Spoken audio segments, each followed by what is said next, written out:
ഇതൊരു ലാബ് ടെസ്റ്റാണ്. ഇതിൽ വരുമ്പോൾ 2 റിസൾട്ട് ഇതിൻ്റെ ലാസ്റ്റ് നിങ്ങൾ കാണാറുണ്ട്. ESR, CRP. എൻ്റെ ഡോക്ടറെ നിങ്ങൾക്ക് ESR കൂടുതലാണ്, കുറേ കാലമായിട്ട് കൂടുതലാണ്, ഇപ്പം എന്താ ചെയ്യുക? ഒരുപാട് പേർക്കുള്ളൊരു കൺഫ്യൂഷനാണ്. ഇന്ന് ഏതായാലും കൺഫ്യൂഷൻ അങ്ങോട്ട് മാറ്റല്ലേ സിസ്റ്ററെ? ഇത് രണ്ടും നമ്മുടെ ശരീരത്തിലുണ്ടാകുന്ന ഇൻഫ്ലമേഷൻ എന്ന് പറയും, നീർവീക്കം എന്ന് പറയും. നമുക്കിപ്പോൾ ഒരു അസുഖം ഉണ്ടായി കഴിഞ്ഞാൽ ആ അസുഖം കാരണം അതിൽ വൈറസുകളോ ബാക്ടീരിയോ ഇറങ്ങിയിട്ട് അതിൻ്റെ ഫലമായിട്ട് നമ്മുടെ ശരീരത്തിൽ ചെറിയ ചെറിയ മാറ്റങ്ങൾ വരും, ചെറിയ രക്തക്കുഴലിൻ്റെ അടിയിലൊക്കെ ആയിട്ട്. അതിനാണ് നീർവീക്കം എന്ന് പറയുക, ഇൻഫ്ലമേഷൻ എന്ന് പറയുക. ആകെ ഇങ്ങോട്ട് അൽക്കുലത്താവുന്ന ഒരു സാഹചര്യം ഈ നമ്മുടെ ശരീരത്തിൽ. ഞാൻ പറഞ്ഞല്ലോ, ഒരു ഇതുപോലൊരു ഇൻഫ്ലമേഷൻ അല്ലെങ്കിൽ നീർവീക്കം ഉണ്ടായി കഴിഞ്ഞാൽ നമ്മുടെ ശരീരത്തിൽ നമ്മുടെ ലിവർ എന്ത് ചെയ്യുന്നറിയോ, ഒരു പ്രോട്ടീൻ, ഇതിൻ്റെ റെസ്പോൺസിൻ്റെ ഫലമായിട്ട് ഒരു പ്രോട്ടീൻ പ്രൊഡ്യൂസ് ചെയ്യും. അതിൻ്റെ പേരാണ് എന്ത്?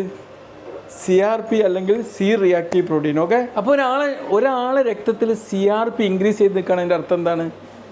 ഒന്നുകിൽ പെട്ടെന്നുള്ള ഒരു ഇൻഫ്ലമേഷൻ, അക്യൂട്ട് ഇൻഫ്ലമേഷൻ, അല്ലെങ്കിൽ ദീർഘകാലാടിസ്ഥാനത്തിൽ നടക്കുന്ന ഒരു ഇൻഫ്ലമേഷൻ, ക്രോണിക് ഇൻഫ്ലമേഷൻ. ചിലപ്പം അത് എന്തെങ്കിലും ഒരു വൈറൽ അസുഖം കൊണ്ടാവാം, ചിലപ്പോൾ ഒരു ബാക്ടീരിയൽ ഇൻഫെക്ഷൻ കൊണ്ടാവാം, ചിലപ്പോൾ ഔട്ടോ ഇമ്മ്യൂൺ ഡിസീസ് എന്ന് പറയും. നമുക്ക് കാരണങ്ങൾ അറിയാത്ത വാദസംബന്ധമായിട്ടുള്ള എന്തെങ്കിലും രോഗങ്ങൾ കൊണ്ടാവാം, ചിലപ്പോൾ മറ്റെന്തെങ്കിലും അസുഖങ്ങൾ കൊണ്ടാവാം. ഈ CRP ഇൻക്രീസ് ചെയ്ത് നിൽക്കും. അപ്പോൾ ആർക്കൊക്കെയാണ് ഈ CRP ചെക്ക് ചെയ്യുന്നത്? ഒന്ന്, എന്തെങ്കിലും ബാക്ടീരിയലോ വൈറലോ ആയിട്ടുള്ള ഇൻഫെക്ഷൻ്റെ റെസ്പോൺസ് ചെക്ക് ചെയ്യാൻ വേണ്ടിയിട്ട് നോക്കും. ചിലപ്പോൾ എന്തെങ്കിലും വാദസംബന്ധമായിട്ടുള്ള പ്രശ്നങ്ങൾ, പ്രത്യേകിച്ച് റൊമറ്റോയ്ഡ് ആർത്രൈറ്റിസ്, SLE, അല്ലെങ്കിൽ അതുപോലത്തെ എന്തെങ്കിലും വാദസംബന്ധമായിട്ടുള്ള ക്രോണിക് ഇൻഫ്ലമേഷൻ ഉണ്ടോ എന്ന് ചെക്ക് ചെയ്യാൻ വേണ്ടി നോക്കും. നമുക്കറിയാം, നമ്മുടെ ശരീരം രക്തക്കുഴലിൽ തന്നെ ഇൻഫ്ലമേഷൻ്റെ ഭാഗമായിട്ടാണ് ബ്ലോക്കുകളൊക്കെ ഉണ്ടാകുന്നത്. അപ്പോൾ ഹൃദ്രോഗങ്ങൾ, മറ്റ് പല രോഗങ്ങളും ഉണ്ടോ എന്നുള്ളത് ചെക്ക് ചെയ്യാനും ഈ CRP നോക്കിക്കൊണ്ട് കുറച്ചൊക്കെ മനസ്സിലാക്കാം. അത് സ്പെസിഫിക് അല്ല, എന്നാലും മനസ്സിലാക്കാൻ പറ്റും. ഈ CRPൻ്റെ നോർമൽ റേഞ്ചിൽ നിന്ന് 10 mg/dL ആണ്. ഇതിലേറെ കൂടി കഴിഞ്ഞാലാണ് ഈ ചേഞ്ചുകൾ ഉണ്ടാവുക. ചിലപ്പം ചെറിയൊരു പ്രശ്നം കൊണ്ടും ഹൈ എലിവേഷൻ കാണാം, ചിലപ്പം വലിയൊരു പ്രശ്നം കൊണ്ട് ചെറിയ എലിവേഷനും കാണാം. അതുകൊണ്ട് 100% സ്പെസിഫിക് ആയിട്ടുള്ളൊരു ടെസ്റ്റൊന്നുമല്ല കേട്ടോ. പിന്നെ പെട്ടെന്ന് തന്നെ ഇൻക്രീസ് ചെയ്യുന്നൊരു സംഭവം കൂടിയാണിത്. ഇനി ESR എന്താണെന്ന് നോക്കാം. ഇതിപ്പോൾ ESR ചെക്ക് ചെയ്യാൻ വേണ്ടി എടുത്തു വെച്ചൊരു ബ്ലഡാണ്. ഇതിലൂടെ ബ്ലഡ് ഇങ്ങോട്ട് എടുത്തിട്ട് ഈ ടെസ്റ്റ് ട്യൂബിലേക്ക് ഇടും. അപ്പോൾ ഈ ബ്ലഡ് ഇതിലോട്ട് ഇട്ട് കഴിഞ്ഞാൽ ഈ ബ്ലഡ് എന്താവും? ഇതിൽ നിന്ന് ബ്ലഡ് സെൽസ് ഇങ്ങനെ സെറ്റിലാവും താഴോട്ട്. അതിൻ്റെ പ്ലാസ്മ മുകളിലോട്ടാക്കി വെക്കുകയും ചെയ്യും. ഈ സെറ്റിൽ ചെയ്യാൻ വേണ്ടിയിട്ടുള്ള ടൈമാണ് ESR കൊണ്ട് ഉദ്ദേശിക്കുന്നത്. അപ്പോൾ നമ്മുടെ ശരീരത്തിൽ ഒരുപാട് ഈ ഇൻഫ്ലമേറ്ററി പ്രോട്ടീൻസൊക്കെ അടങ്ങിയിട്ടുണ്ടെങ്കിൽ ഇത് സെറ്റിലാവേണ്ട സമയം കുറച്ചുകൂടി ഫാസ്റ്റായിട്ട് സെറ്റിലാവും. മനസ്സിലായില്ലേ?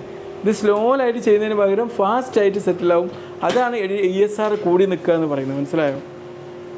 നമ്മളെ സിസ്റ്റർ അല്ല, നമ്മുടെ ലാബ് ടെക്നീഷ്യൻ അല്ലെങ്കിൽ ലാബിലെ മെയിൻ ഹെഡ്, അവർ ഏതായാലും ഇവിടെ ചെക്ക് ചെയ്യുന്നുണ്ട്. അത് ചെക്ക് ചെയ്യുമ്പോൾ നമുക്ക് അതിൻ്റെ ഒരു വീഡിയോ സെറ്റിലാവുന്ന ഞാൻ ഇട്ട് തരുന്നുണ്ട്. ഓക്കെ, ചില ഇൻഫ്ലമേറ്ററി പ്രോട്ടീൻ എന്ത് ചെയ്യും?